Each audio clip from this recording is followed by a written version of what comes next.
नमस्कार। आज के वीडियो में आप सभी का स्वागत है। दोस्तों, आज जिस विषय पर चर्चा करेंगे वह विषय है प्रेस और पुस्तक पंजीकरण अधिनियम 1867।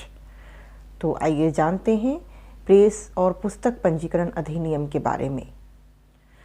भारत में मुद्रण और प्रकाशन के संबंध में प्रेस और पुस्तक पंजीकरण अधिनियम 1867 प्रेस कानूनों में से सबसे पुराना कानून है।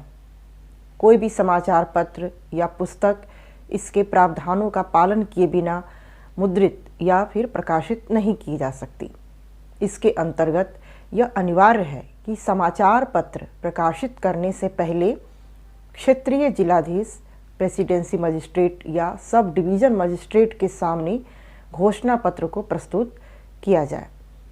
इनमें से किसी संबद्ध अधिकारी द्वारा ऑथेंटिकेटेड या अधिप्रमाणित किए जाने के बगैर पत्र को वो शुरू नहीं किया जा सकता है। और यदि प्रकाशन इस कानून के अनुसार नहीं किया जाए तो घोषणा पत्र को वो रद्द करके पत्र को बंद किया जा सकता है। किंतु ऐसे प्रावधानों के बावजूद न्यायिक निर्णयों से स्पष्ट है कि इस कानून का प्रयोग प्रेस को सरकारी नियंत्रण में करने के उद्देश्य से नहीं किया जा सकता है। इस विधि का उद्देश्य समाचार पत्रों के बारे में सूचना प्राप्त करना है। इस अधिनियम के अनुसार समाचार पत्र कोई भी मुद्रित निश्चित अवधि में प्रकाशित होने वाला पत्र है जिसमें सार्वजनिक समाचार या ऐसे समाचारों पर टिप्पणियां हों। इस अधिनियम में संपादक शब्द को परिभाषित किया गया है। अधिनियम की परिभाषा के अनुसार संपादक से वह व्यक्ति है जो समाचार पत्र में प्रकाशित होने वाली सामग्री के चयन पर नियंत्रण रखता है। प्रकाशित सामग्री के लिए सभी प्रकार से संपादक को भी उत्तरदायी माना जाता है।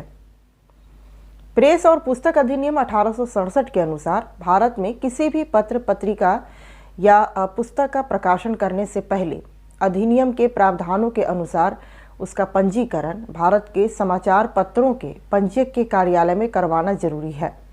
अधिनियम के प्रावधानों के अनुसार जो व्यक्ति किसी समाचार पत्र का प्रकाशन शुरू करना चाहता है उसे निर्धारित पत्र में आवेदन करना होता है। आवेदन पत्र संबंधित जिले के मजिस्ट्रेट या जिला सूचना अधिकारी के कार्यालय से मुफ्त में प्राप्त किया जा सकता है। आवेदन पत्र को स्पष्ट रूप से भरकर जिले के जिलाधिकारी, जिला सूचना अधिकारी या सब डिविजनल मजिस्ट्रेट के कार्यालय में जमा करना होता है। अधिनियम के अनुसार कोई भी भारतीय नागरिक किसी समाचार पत्र का प्रकाशन शुरू कर सकता है, लेकिन इस प्रकाशक का चरित्र अच्छा होना चाहिए। अधिनियम के प्रावधानों के अनुसार भारत के समाचार पत्रों के पंजीयक के कार्यालय में आवेदन पत्र की जांच की जाती है और यदि आवेदन में प्रस्तावित कोई शीर्षक उपलब्ध होता है तो आवेदक के शीर्षक को उसके नाम से पंजीकृत करके वह शीर्षक आवेदक को आवंटित कर दिया जाता है। जब पंजीयक द्वारा कोई शीर्षक स्वीकार किया जाता है तो वह इसकी सूचना आवेदक को देता है। अधिनियम के अनुसार पत्र का प्रकाशन शुरू करने से पहले प्रकाशक को एक घोषणा पत्र निर्धारित प्रारूप में सक्षम मजिस्ट्रेट के सामने प्रस्तुत करना होता है। इस घोषणा पत्र में पत्र के संपादक, प्रकाशक और मुद्रक का नाम तथा पत्र के मुद्रण और प्रकाशन के स्थानों की जानकारी भी देना जरूरी होता है।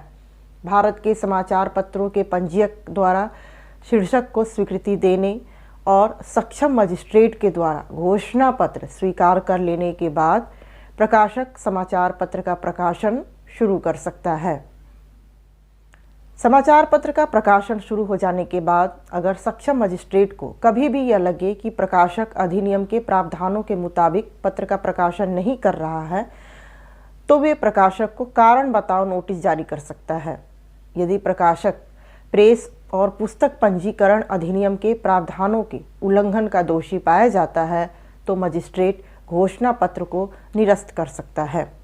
प्रेस और पुस्तक पंजीकरण अधिनियम 1867 की धारा 6 के तहत शीर्षक आवेदन पत्र की शर्त 3(3) के मुताबिक शीर्षक आवंटित होने की तिथि के 6 सप्ताह के भीतर दैनिक, अर्ध साप्ताहिक और साप्ताहिक पत्रों का प्रकाशन प्रारंभ कर देना चाहिए।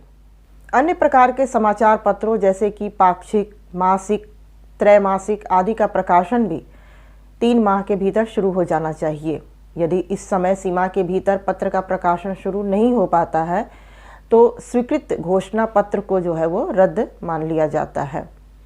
अधिनियम की शर्तों के मुताबिक पत्र के मुख्य पृष्ठ पर यानी कि मेन पृष्ठ पर पत्र के शीर्षक और समय अवधि को इस प्रकार स्पष्ट रूप से अंकित करना चाहिए कि पाठक को किसी भी प्रकार का कोई भ्रम न हो।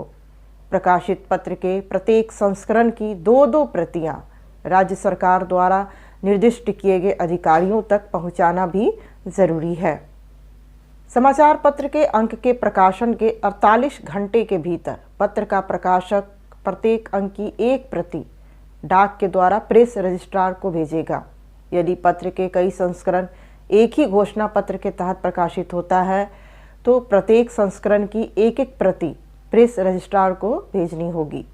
अधिनियम के मुताबिक यदि कोई समाचार पत्र लगातार 4 महीनों तक नियमित रूप से नियम के अनुसार प्रकाशित होता है तो उसे केंद्र सरकार के द्वारा विज्ञापन के हेतु जो है मान्यता मिल जाती है।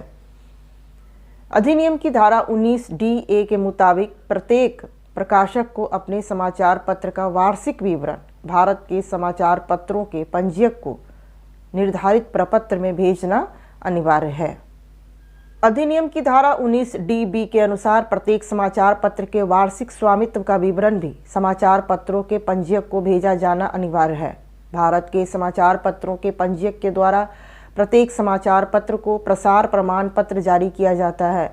इसी प्रसार प्रमाण पत्र के आधार पर पत्र को विज्ञापन की मान्यता दी जाती है और इसी के आधार पर सरकार द्वारा पत्र को दिए जाने वाले विज्ञापनों का शुल्क जो है वह तय किया जाता है।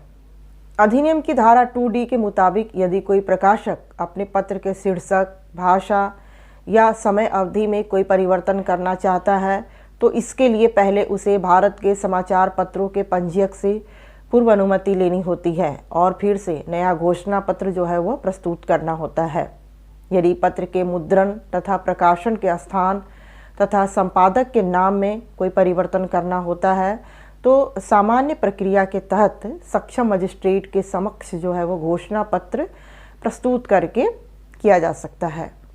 प्रेस और पुस्तक पंजीकरण अधिनियम 1867 भारत में चल रहे सबसे अधिक पुराने कानूनों में से एक है। समय के साथ साथ परिस्थितियां और आवश्यकताएं भी जो है वो बदल जाती है, इसलिए इस कानून में भी कुछ परिवर्तन और संशोधन जो है वो ज़रूरी है। तो दोस्तों, आज के वीडियो में आपने प्रेस और पुस्तक पंजीकरण अधिनियम 1867 के बारे में जानकारी प्राप्त की। अगले वीडियो में फिर एक नए विषय के साथ उपस्थित होंगे। तब तक हमें आज्ञा दीजिए, लाइक कीजिए और सब्सक्राइब करना न भूलें। धन्यवाद।